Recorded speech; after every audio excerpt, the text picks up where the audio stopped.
evening, I'm Dania and this is KiniNews. Kon Yeow has announced that he will not be contesting in the Penang DAP polls. He said he had decided to pave the way for a new Penang DAP chairperson. Penang DAP chief Kon Yeow has announced that he will not be defending his state party position in the upcoming state party committee election. In a statement, he said on August 27th, he received a letter from DAP regarding his nomination to contest in the state committee election scheduled for September 22nd. He said after due consideration, he had decided not to accept the nomination. He said when he was reappointed as Penang Chief Minister after the 2023 state polls, DAP Secretary General Anthony Loke had instructed him to work on a succession plan. As such, he had decided to take the first step to pave the way for a new Penang DAP chairperson.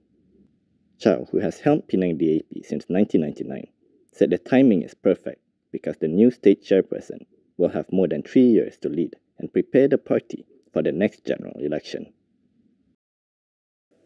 Still on the topic, Anthony Loke has given his assurance that Chow will remain as the Penang Chief Minister until the end of his term. Penang Chief Minister Kon Yeow has stepped down from his role as State DAP Chief, but will continue to helm the state government until the end of his term. DAP Secretary General Anthony Loke stressed that Chow will serve as Chief Minister until the end of his present term, which will end in 2028. In a statement, Loke said he respected Chow's decision and stance for reform in the Penang DAP leadership after he led the Penang DAP State Committee for 25 years. Loke added that it should be emphasized that his decision today does not affect the administration of the Penang State Government because he will continue to hold the position of Chief Minister of Penang until the end of his term. He said this comes following the provision of the state constitution, which limits the position of Chief Minister to a maximum of 2 terms. Chow succeeded Lim Kitang as Penang Chief Minister in 2018. He led DAP and Pakatan Harapan to convincing wins in 2 state polls held in May 2018 and August 2023. Despite Loke's assurance, a former DAP leader believes that things might not be easy for Chow. P Ramasamy had this to say about the issue. United for the Rights of Malaysians Party chairperson P Ramasamy has claimed that an anti-Chow Kon Yeow faction within Penang DAP may make it difficult for the latter to retain his position as Chief Minister. This is despite DAP Secretary General Anthony Loke assuring that the Chief Minister would remain in office until his term ends. In a statement, Ramasamy said despite Loke's assurance, things might not be that easy for Chow. He said if the anti-Chow faction comes to power after the state polls, it might be difficult for him to safeguard his Chief Minister's position. He added that Chow should not forget that those who are opposed to him want him to be removed as Chief Minister of Penang.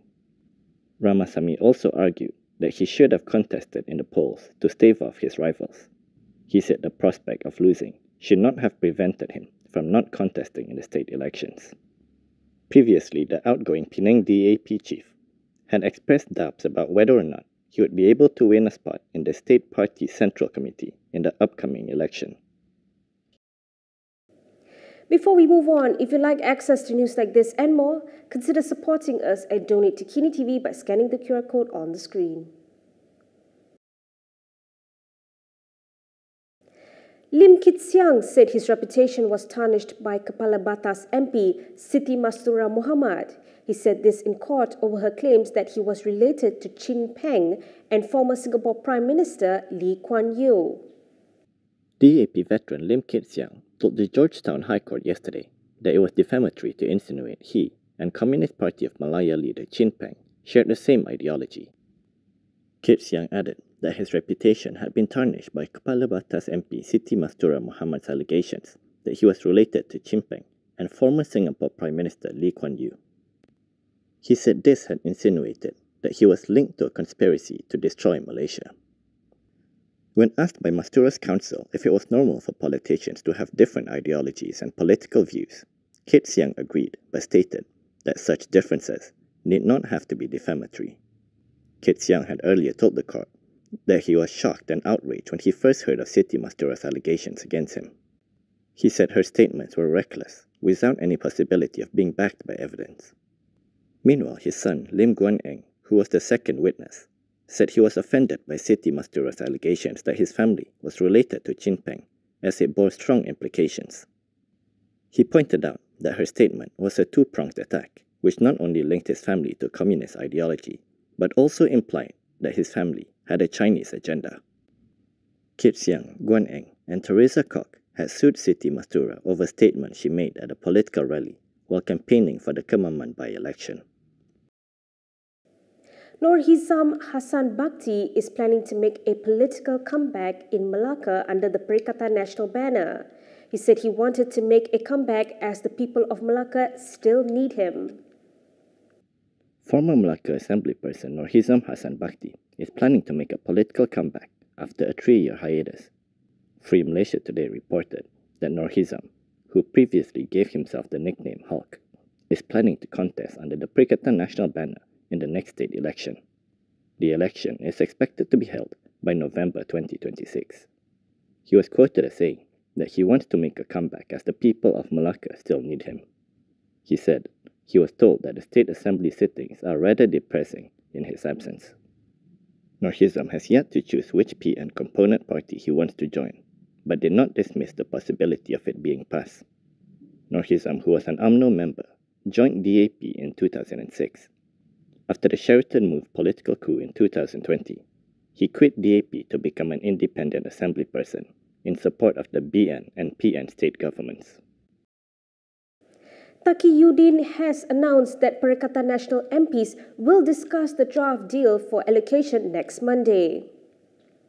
Perikatan Nasional will discuss the draft Memorandum of Understanding on allocations with all opposition MPs next Monday. This is according to PN Chief Whip Taqiyuddin Hassan. He said the discussion will be held in Kuala Lumpur on September 9th, and as he had hinted, the draft contains elements requiring PN MPs to comply for the government to approve the allocations. He added that after the discussion, representatives from the coalition will meet with Deputy Prime Minister Fadila Yusof, where they hope to reach a collective decision. Yesterday, Fadila said if the opposition does not agree with any of the terms, they should express it through proper consultation rather than through the media. Taqiyuddin had previously said that the government has set 7 conditions for the opposition, including support for the government until the end of the 15th parliamentary term to enable them to receive allocations. The MACC is hoping to deter corruption by making those that get involved with it bankrupt. This is according to its Chief Commissioner, Azam Baki.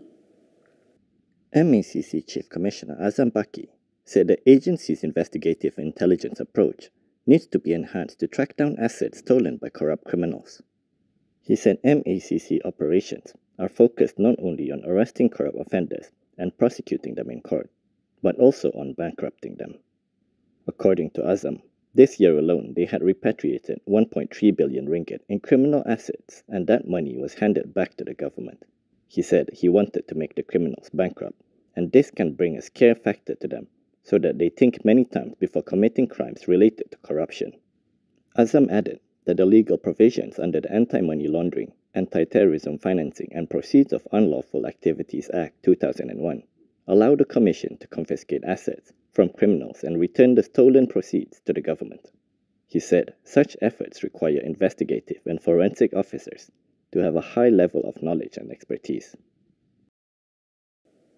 That is all from me today. For more stories, you can go to KiniTv.com. You can also follow us on Instagram, Twitter, YouTube, and Facebook for the latest news updates. I'm Danya. Thanks for watching.